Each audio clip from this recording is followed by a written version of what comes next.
My name is Valerie. I am 62 years old, and my occupation is a retired pediatric nurse. I welcomed my daughter-in-law into my home with open arms, giving her a safe place to stay when she had nowhere else to go. But I never could have imagined that one afternoon I would return to my own house to find my key completely useless. I stood on the porch, staring through the living room window as she smirked at me, holding up a cheap plastic suitcase with my belongings. She truly believed she had finally locked her aging mother-in-law out of the house forever. But the foolish girl forgot one very important detail. She forgot who actually holds the deed. For 35 years, I worked grueling double shifts at the city hospital. I wiped away tears, comforted sick children, and pushed my body to its absolute limits, all to provide a good debt-free life for my only son, Andre.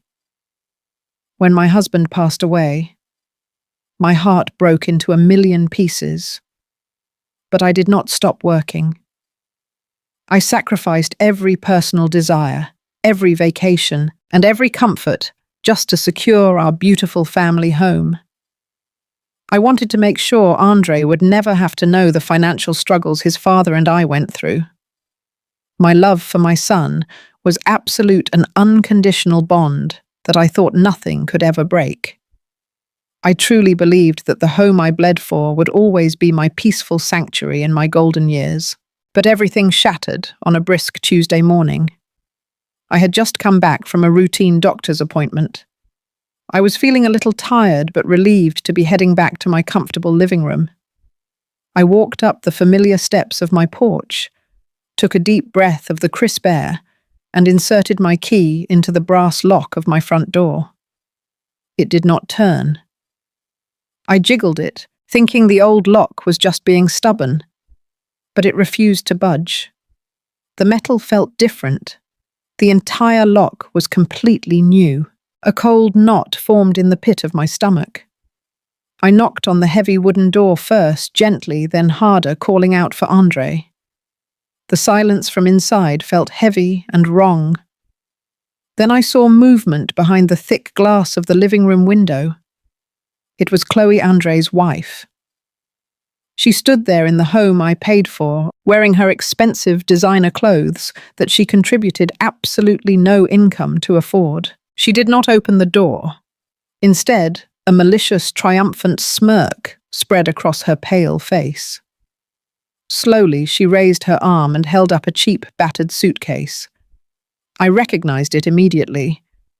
It was an old bag from the garage, and I could see the fabric of my favorite coats spilling out of the hastily closed zipper. She looked me right in the eye, her smirk widening into a cruel smile, and mouthed the words, "It is our house now." A wave of sheer panic washed over me. My knees felt weak, and the ground seemed to sway beneath my feet. I stood there on my own front porch, completely locked out of the life I had built. The sudden drop in my stomach was paralyzing. But the most chilling realization of all was not that Chloe was doing this. It was the undeniable, heartbreaking fact that my own son, the boy I gave my entire life to, was somewhere inside that house, silently allowing it to happen. How did we even get to this point? It feels like just yesterday when my son Andre came to me. His shoulders slumped and his pride in pieces. He had poured his entire savings into a tech startup that went under before it even got off the ground. He sat at my kitchen table, the very table where he used to do his homework as a boy, and broke down.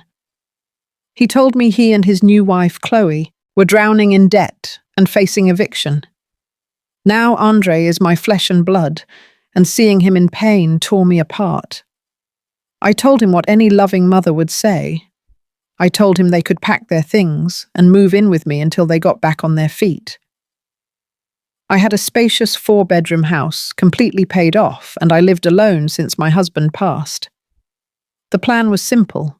They would stay rent-free, save every penny they could, and build a down payment for their own place. But I quickly realized that Chloe had a very different definition of saving.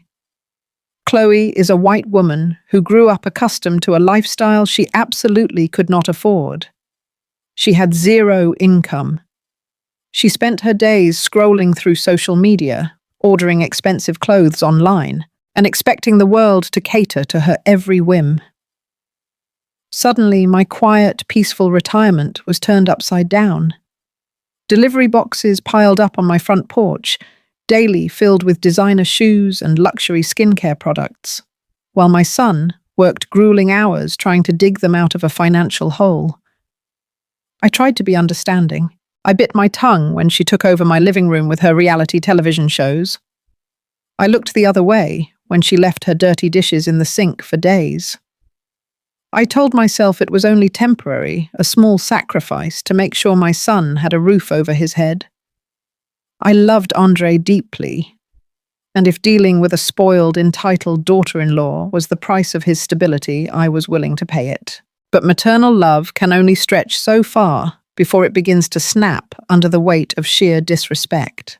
It did not take long for Chloe to stop acting like a grateful guest and start treating me like the hired help in my own home. The subtle digs began to escalate into blatant hostility.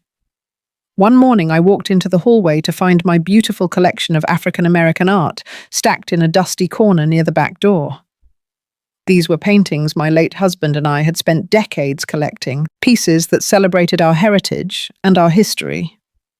When I asked her what she was doing, she just waved her manicured hand dismissively and said they were too dark and outdated for the aesthetic she was trying to create. She claimed she needed a brighter, more modern background for her social media photos. But the real blow came a few weeks later. I went looking for my late husband's favorite reading lamp, a beautiful antique brass piece that held immense sentimental value for me. I could not find it anywhere. When I confronted Chloe, she casually mentioned that she had thrown it in the dumpster because it smelled like old people and clashed with the new throw pillows she had bought using Andre's credit card. My heart shattered.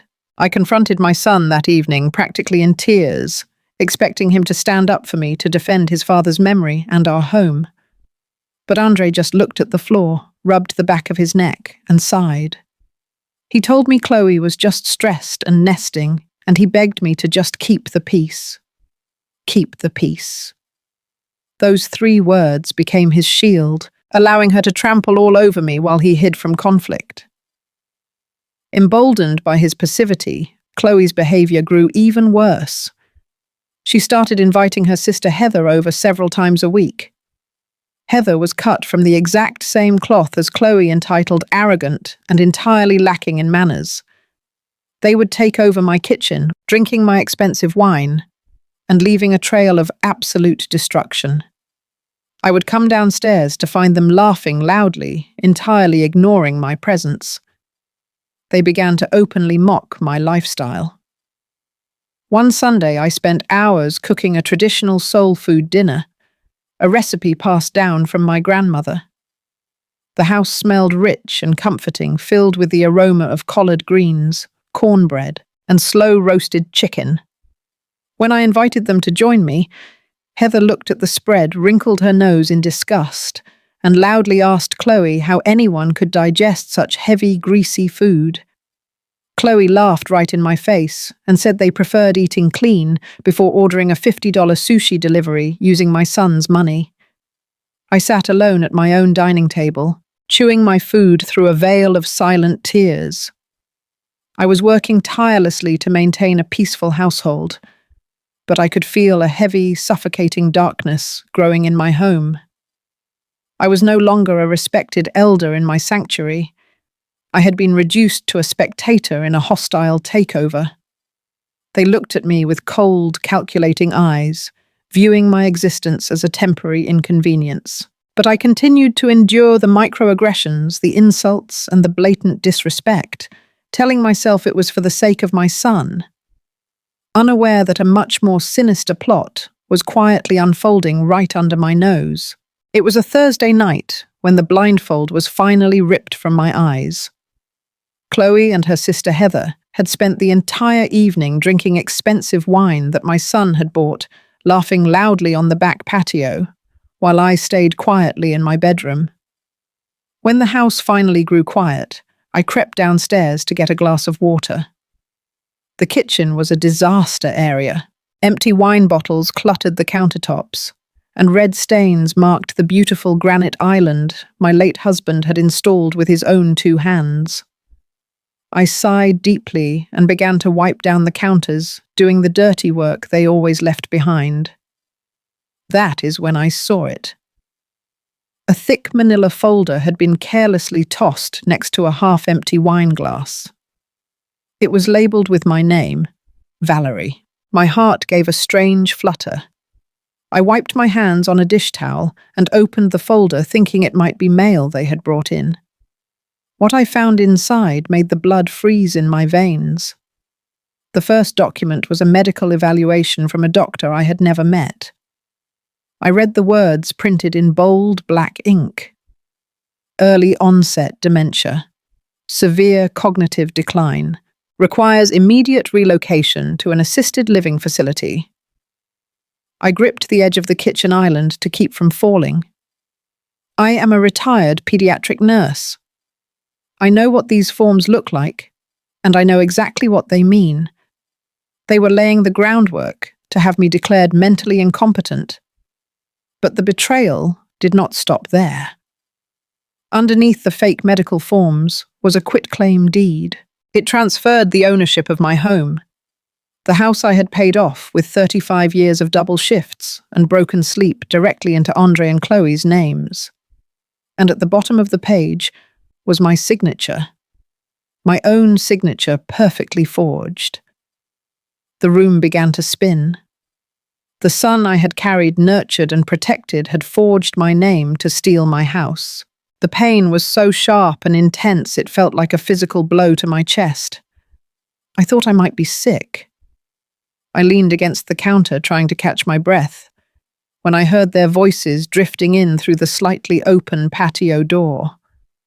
I froze, holding the folder to my chest, and listened.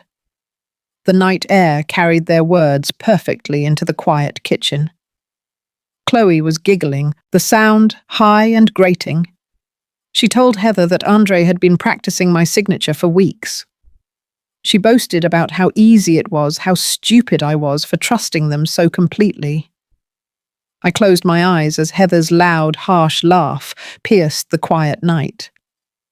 Heather took a sip of her wine and said that once the old lady is locked away in the state facility, they can flip this place for $1 million. A state facility. They were not even planning to put me somewhere nice. They were going to throw me into a state-run ward to rot while they sold my sanctuary to fund their luxury lifestyle. I stood there in the dark kitchen, listening to them clink their glasses together in celebration of my demise. The tears that threatened to fall from my eyes suddenly dried up. The devastating, crushing pain of a mother's broken heart evaporated into the warm night air. In its place, a cold, sharp, and terrifying clarity took over my entire body. I carefully placed the folder exactly where I found it, making sure it looked completely untouched. I turned off the kitchen light and walked back upstairs with perfect composure.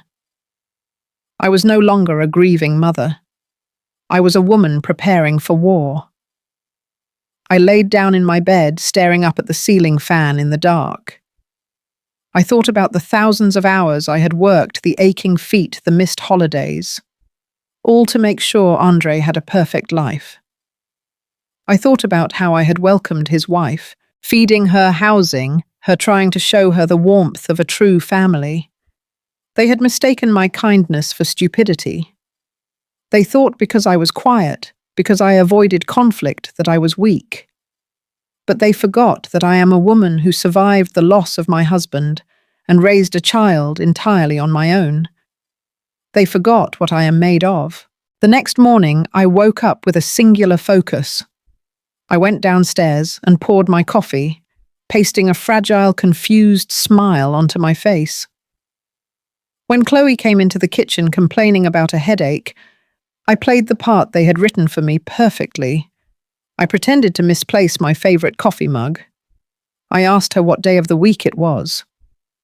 I saw the glint of wicked satisfaction in her eyes. She genuinely believed her gaslighting was working, that my mind was slipping away, just as their fake documents claimed.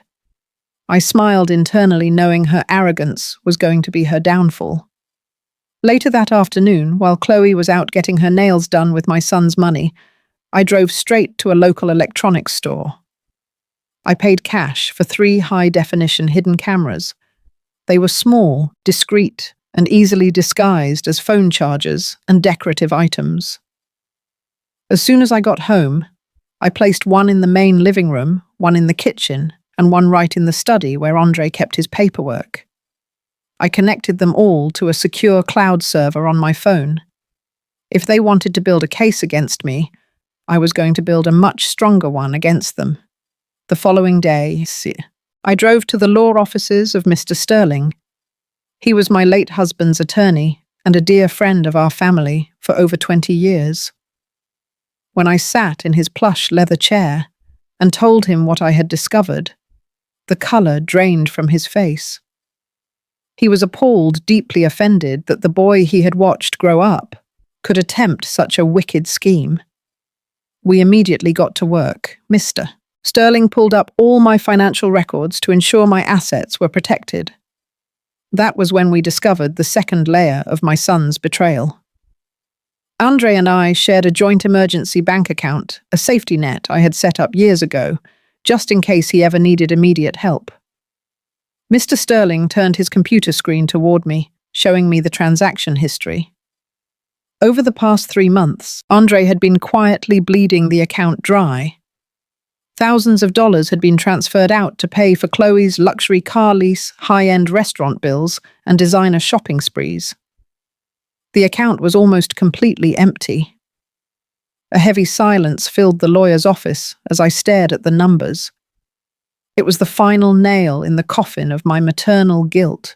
Whatever small piece of me that still wanted to protect my son died right then and there. I looked at Mr. Sterling and told him to lock everything down. We moved swiftly and aggressively. Under his expert guidance, I quietly routed every single penny of my substantial retirement investments, my pension funds, and my personal savings into an ironclad, irrevocable trust. I removed Andre as my power of attorney and named Mr. Sterling's firm as my legal proxy in case of any medical emergencies, completely blocking their fake dementia plot. But the most crucial step was securing the house. We drafted the paperwork to transfer the deed of my home directly into a private limited liability company, an LLC, that I solely controlled, because Andre and Chloe were busy dealing with shady back-alley doctors for their fake evaluations. They had no idea my house was no longer a personal asset they could easily steal. To the outside world, and to my greedy daughter-in-law, nothing had changed. I went home every day and played the frail, forgetful old woman. I let Chloe snap at me when I purposely burned dinner.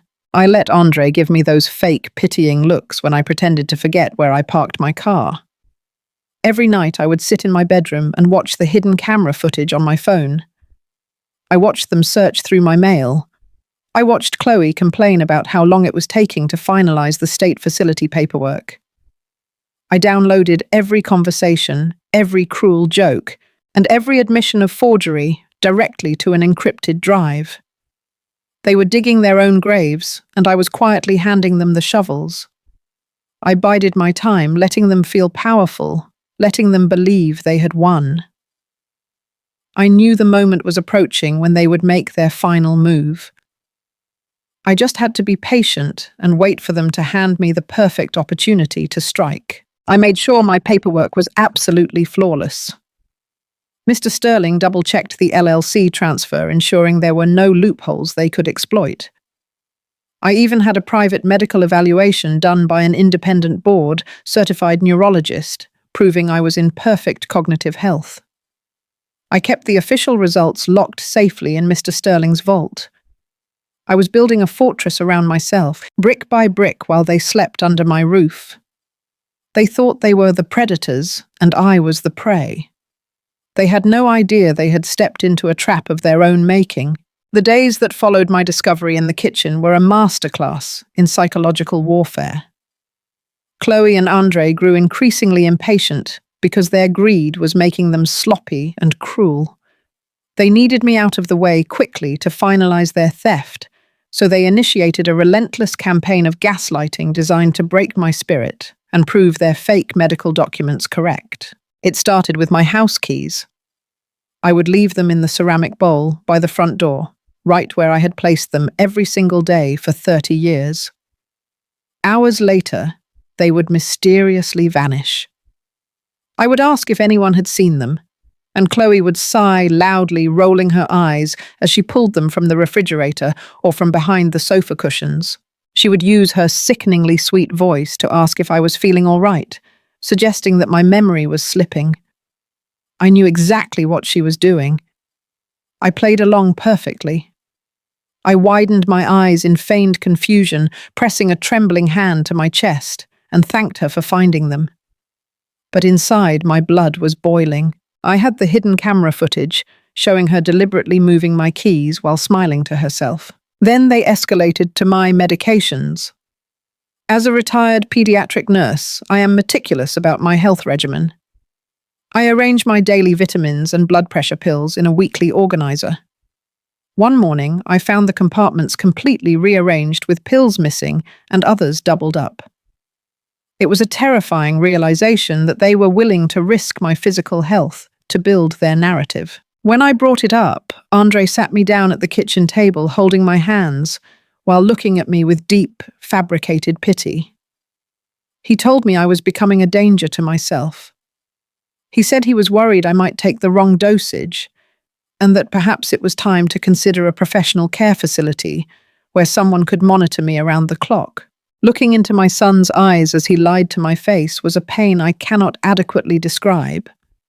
But I swallowed my tears, nodded slowly, and told him I would be more careful. They manufactured arguments out of thin air. Chloe would claim I left the gas stove burning all night, pointing to a burner she had clearly just turned on herself. She would yell that I was trying to burn the house down and kill them all. I let her scream. I let her build her ridiculous case, knowing my cameras were capturing every staged moment of her hostility. The tension reached its absolute peak on the morning of my scheduled doctor appointment. This was the day they planned to finalize the state facility transfer while I was out of the house. The air in the kitchen was thick with their nervous, vibrating energy. Andre walked up to me as I grabbed my purse. He wrapped his arms around me for a hug. It was not the warm, comforting embrace of a loving son. It felt stiff, final, and heavy with guilt. It was the hug of a Judas handing his mother over for 30 pieces of silver. He told me he loved me and asked me to take my time at the doctor.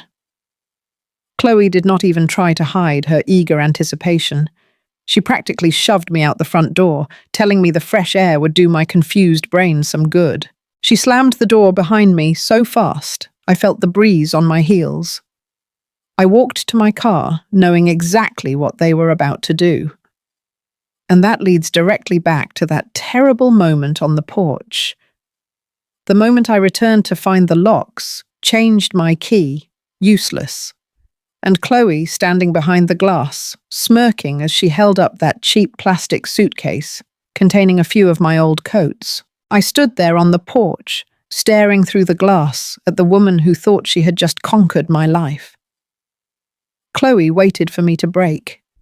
She stood there clutching that cheap suitcase, her eyes wide with malicious glee, expecting me to bang my fists against the door, drop to my knees, and beg for mercy. She wanted a dramatic, desperate scene to justify calling the police and having the crazy old woman forcibly removed from the property. But I did not give her that satisfaction. I did not shed a single tear. I did not raise my voice. I simply looked at her with my face completely expressionless and offered her a small, knowing smile. The kind of smile a mother gives a child who is about to learn a very hard lesson. Chloe's smirk faltered for just a fraction of a second. She clearly did not understand why I was not falling apart. I turned my back on her, walked down the steps, with my head held high, and got straight into my car. I did not look back as I pulled out of the driveway. I drove straight away from the neighborhood, my hands gripping the steering wheel, my heart beating with the steady, calm rhythm of absolute certainty. I had spent 35 years saving lives and caring for people in their most vulnerable moments. I knew how to handle a crisis. I drove directly to the Grand Plaza Hotel downtown, a luxury establishment where my attorney, Mr. Sterling, had already booked a premium suite in my name, paid for by the irrevocable trust I now completely controlled.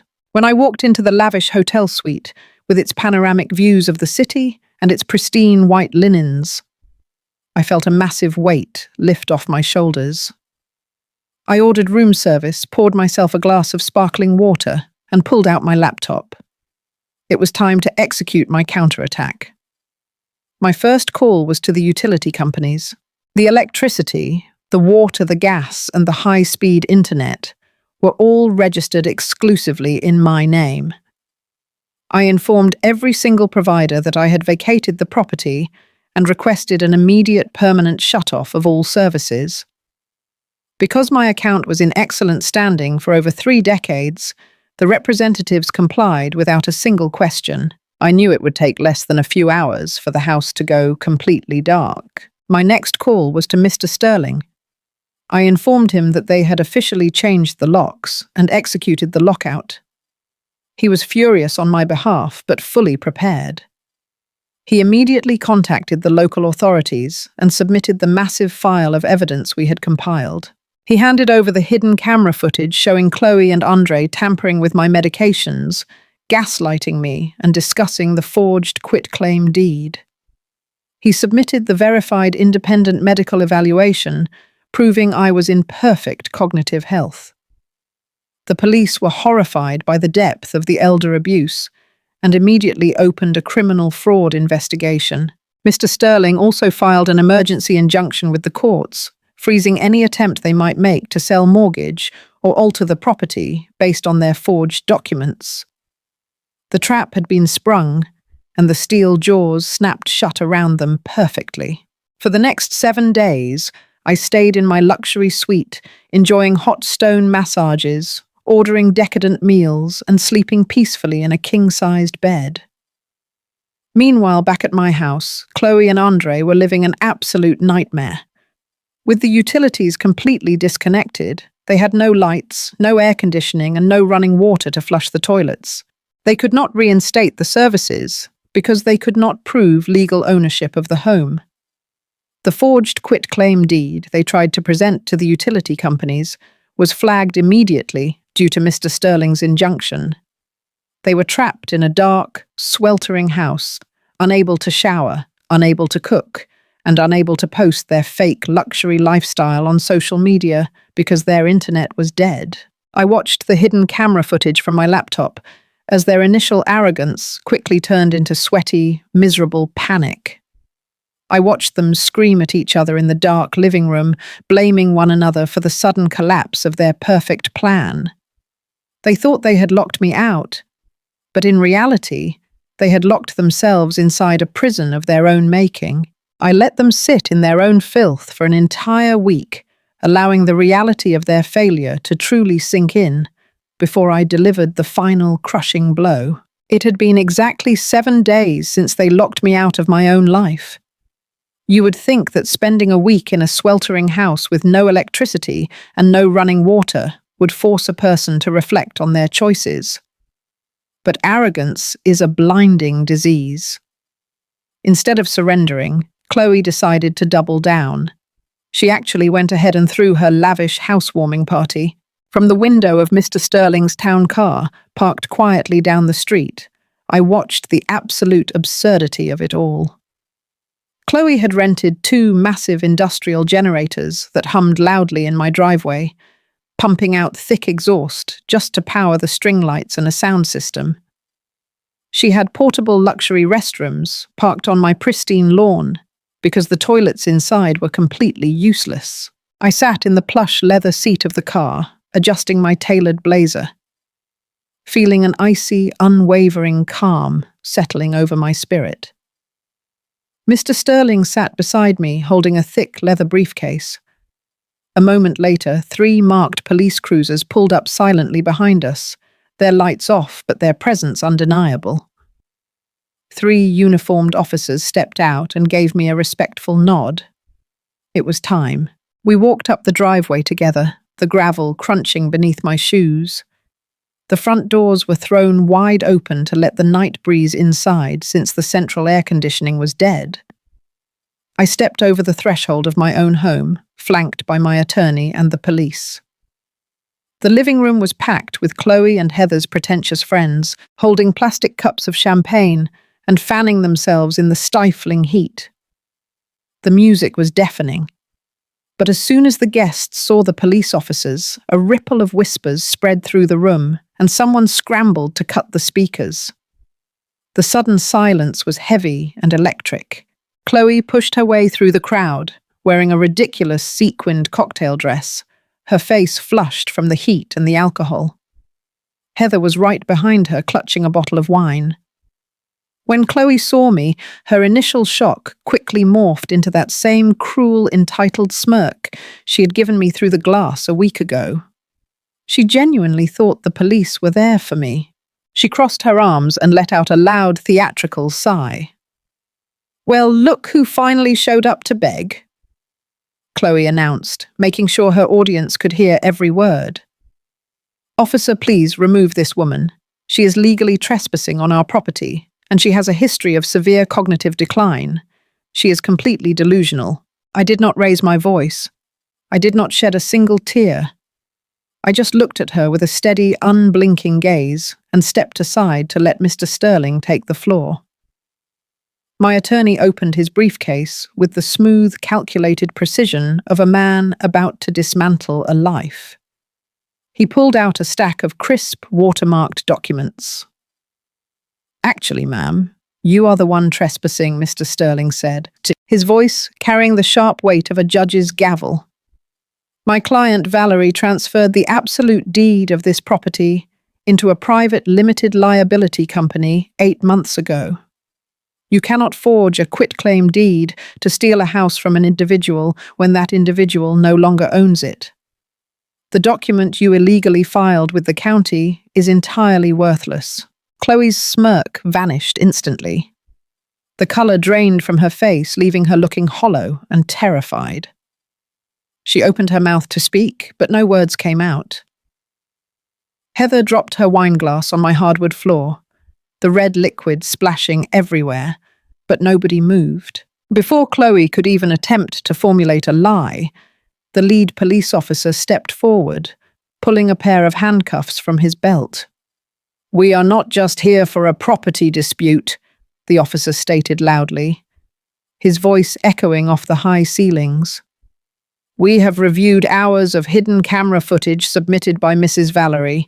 We have crystal clear audio of you, Chloe, and you, Heather, sitting on that back patio, actively planning to forge medical documents, gaslight this woman, and commit severe elder financial abuse. We also have the footage of Andre admitting to draining his mother's emergency bank accounts. You are all under arrest for felony fraud and conspiracy." Panic erupted in the room. The wealthy, judgmental guests, who had been drinking my son's wine just moments before, began backing away in absolute horror, whispering frantically as they rushed toward the exits like rats fleeing a sinking ship.